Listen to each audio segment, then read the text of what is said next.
या या या चेहरा पडलेला दिसतोय. 24 तास झालेले आहेत.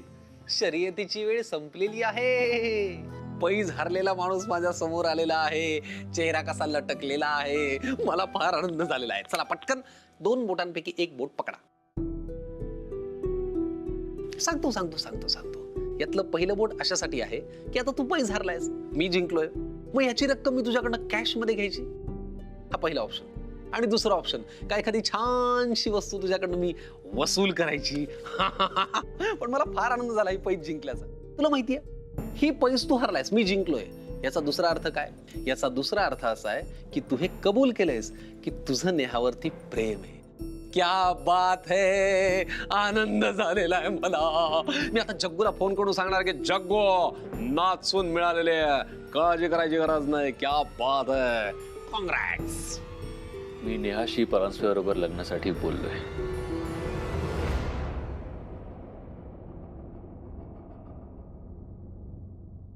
काय काय काय म्हणाला? वाईट वाटलं ऐकून? वाईट वाटलं की तू पैज हरलायस?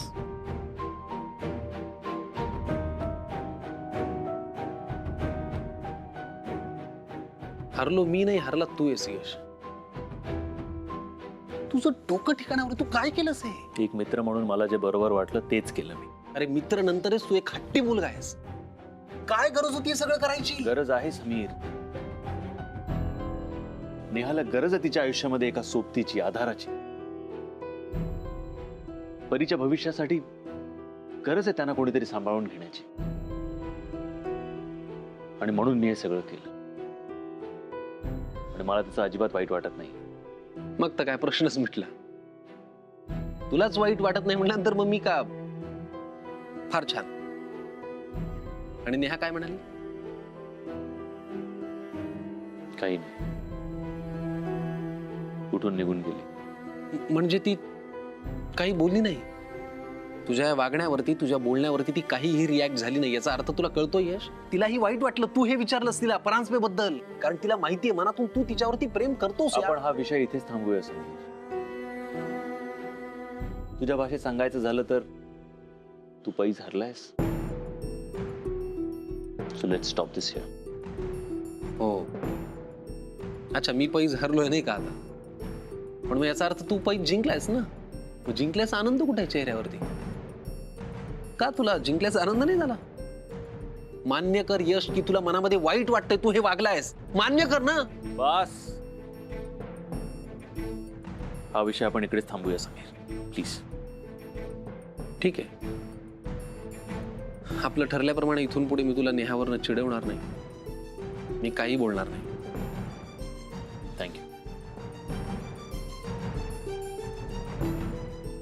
पण एक गोष्ट लक्षात ठेव यश, हे जे तू वागलायस ना याचा तुला पश्चाताप नक्की होणार आहे.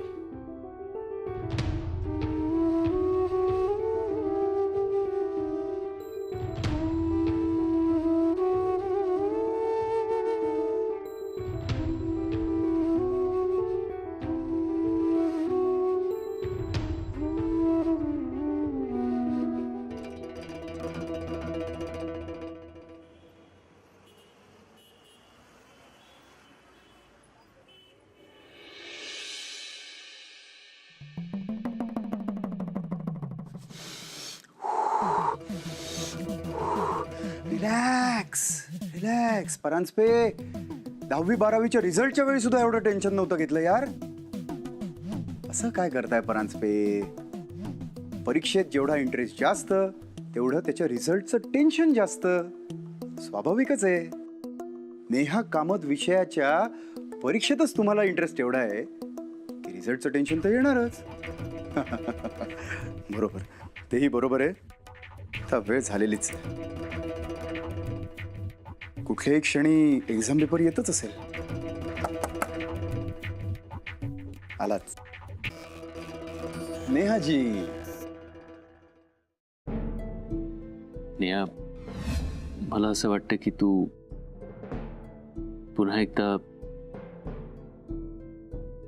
लग्नाचा विचार करावा. काय?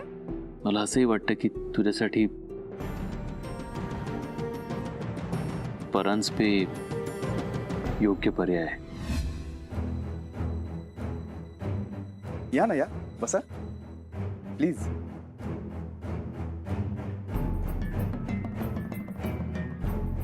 कसा होता आजचा दिवस? ऑफिसमध्ये सगळं ठीक ना? हो.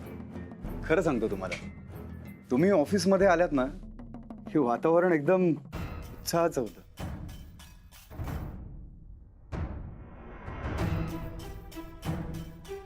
नाही तर काय, दिवसभर मी एकटाच बसलेला असतो. म्हणजे क्लायंट येत जात असतात, पण त्यात आपलं असं कोणीच नसतं ना. आणि हे फक्त ऑफिसचंच नाही बरं का, आयुष्यात सुद्धा कोणीतरी आपलं असावं असं वाटतं. नाही तर फार एकटं एकटं वाटतं नाही? तुमचं नाही होत असं? खरं सांगू सर, हातात काम असलं की मला असलं काही सुचत नाही सर. हो, तेही आहेच. काय घेणार? काही खायला मागवू की चहा? नाही, नको सर, आपण कामाला लागू. म्हणजे तुम्हालाही बरं आणि मलाही. तुम्ही आज फार टेन्शनमध्ये दिसताय नेहाजी. ऑफिसमध्ये ऑफिसमध्ये पण सर माझं कामाकडेच लक्ष असतं. ग्रेट.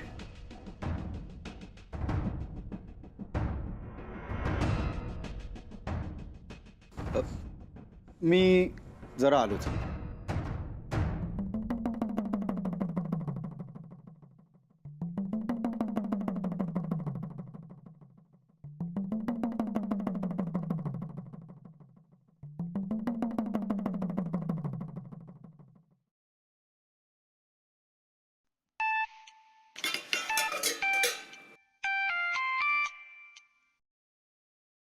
हॅलो परांजपे, कसे आहात?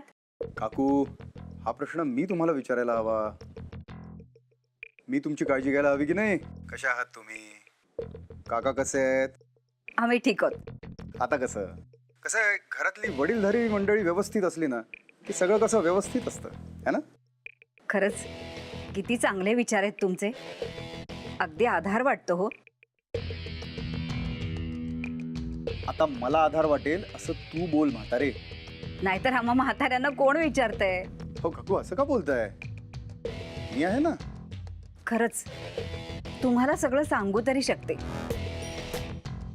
मग माझ्या कामाचं काय ते सांग ना म्हातारे.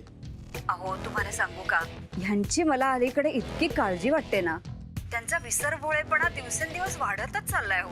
साधं नुसतं भाजी आणायला गेले ना तरी नीट घरी परत येतील ह्याची काही खात्रीच देता येत नाही हो. काकू, माझ्याकडे ना एक क्लायंट आहेत, मी जरा कामात आहे. हो का? बरं बरं, मी पण काय बोलत बसले मुद्द्याचं सोडून. हा, तेच म्हणतो मी. ठेवतो फोन मी. हा, अहो परांजपे, अहो तुम्हाला महत्वाचं ते विचारायचंच राहिलं. बोला बोला, ऐकतोय. नेहा आले का हो ऑफिसला? काही बोलली का ती? यशचं आणि तिचं काही बोलणं झालं का? हे मी तुम्हाला विचारायला हवं ना. म्हणजे त्यांनी तुम्हाला काही सांगितलं का हे मी तुम्हाला विचारायला हवं असं माझ्या डोक्यात येत होतं. नाही, यश मला काही बोलला नाही आणि नेहा पण. म्हणजे त्याची घाई नाहीये काकू, पण तुमची खात्री आहे ना यश हे काम करू शकेल? त्याबद्दल मनात काही शंकाच बाळगू नका. नेहाला लग्नासाठी तयार करायला अगदी योग्य माणूस जर कोण असेल तर तो यश आहे. म्हणजे काय आहे, आम्हा म्हाताऱ्यांची किरकिर वाटू शकते हो, पण जवळच्या मित्रांनी सांगितलं ना की फरक पडतो. बरं, चांगलाच कामाचा माणूस आहे हा यश. काय? नाही काय नाही, तुम्हाला जर कोणी काही सांगितलं तर मला कळवा ना. हा, ठेवतो फोन.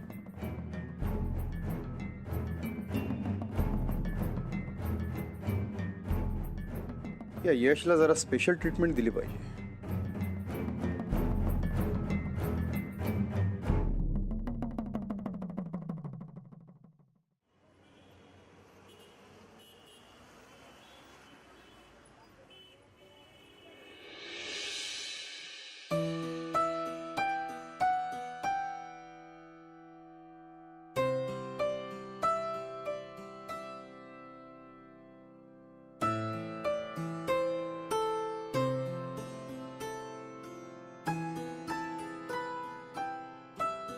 परी बाळा, आज चल.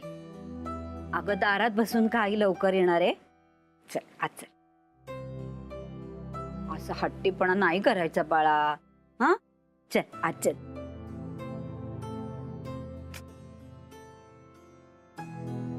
खरं तर आज मी सुद्धा परी इतकीच नेहाची वाट बघते. अहो देव जाणे यशचं आणि नेहाचं लग्नाबद्दल काय बोलणं झालं. नेहाने त्याला काय उत्तर दिलं असेल? कुणाच्या लग्नाबद्दल?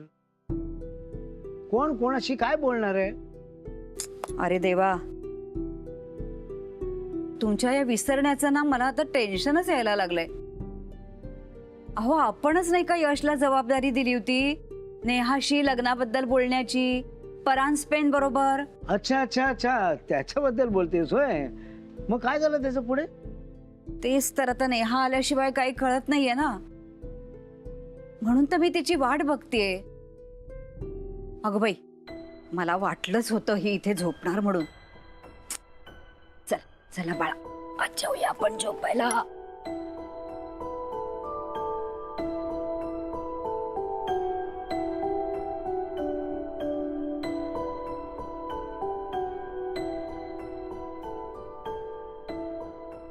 काकू, अगं किती हा उशीर.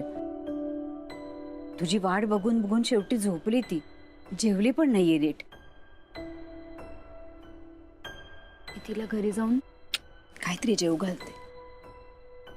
नेहा, तुझं आणि यशचं लग्नाबद्दल काही बोलणं झालं का? कुणाचं लग्न? काय बोलतेस तू? अहो तुम्ही जरा थांबा, मी तुमच्याशी नंतर बोलते. अरे काय नंतर नंतर? हा, या घरामध्ये काहीतरी महत्वाची घटना घडते आणि मला कोणी कल्पना पण देत नाहीये. अहो तुम्ही जरा गप्प बसा. बर, नेहा, यशचं आणि तुझं जर काही बोलणं झालं असलं ना, तर तू त्याचा जरूर विचार कर आणि लवकरात लवकर होकार दे. अगं ह्या एका होकाराने तुझ्या आयुष्यातले सगळे प्रश्न सुटणार आहेत. तू सुखी होणार आहेस. काकू येते मी.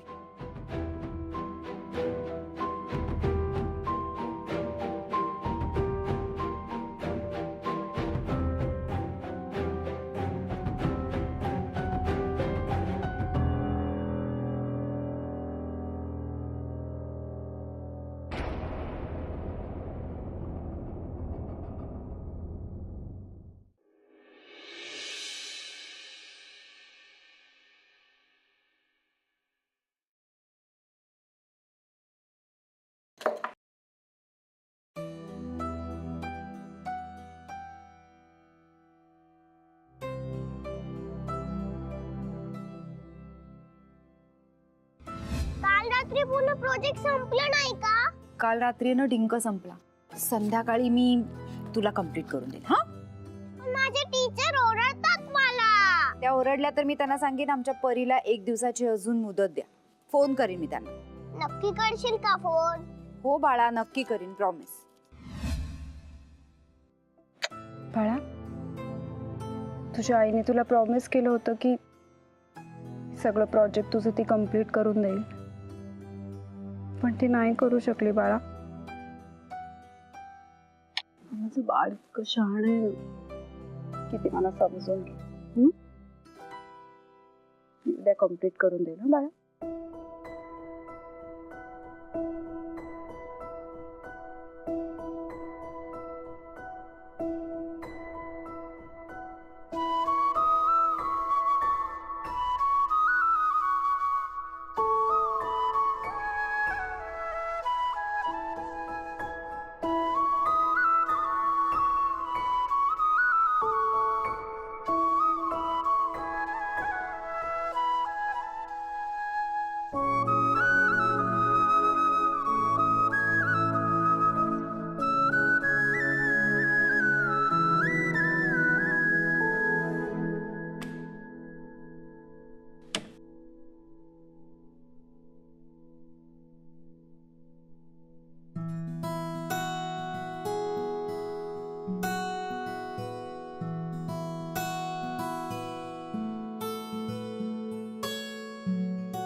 कसला त्रास होतोय?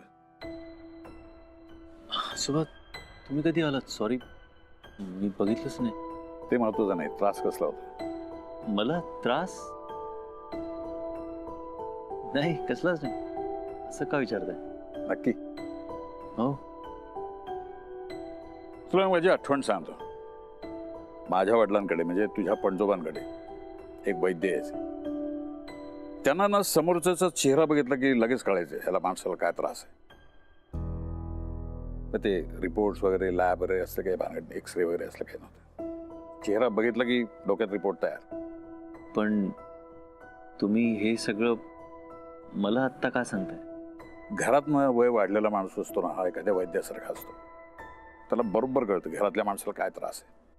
आणि वाटत नसलं तरी माझं वय वाढलेलं आहे, त्यामुळे मला बरोबर कळतं काय त्रास आहे. सांग काय त्रास आहे.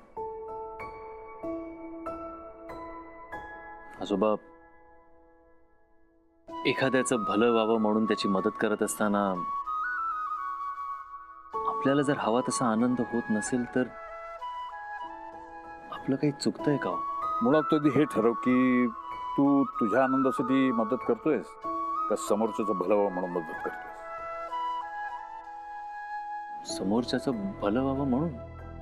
मग स्वतःच्या आनंदाचा कशाला विचार करतो ना. समोरच्याचं भलं व्हावं एवढंच तू डोळ्यासमोर ठेव. आणि समजा त्यातूनही जर तुला आनंद मिळत नसेल तर 2 कारण. एक तर तू मनापासून मदत करत नसेल किंवा त्या समोरच्या व्यक्तीविषयी तुझ्या मनामध्ये वेगळ्या भावना असतील. मदत मनापासूनच करतोय आजोबा. पण मग मनामध्ये काही त्या व्यक्तीविषयी वेगळ्या भावना आहेत?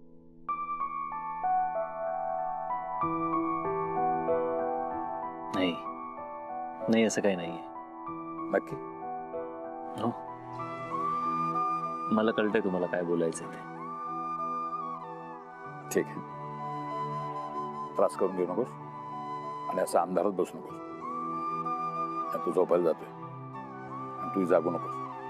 हो. Good night.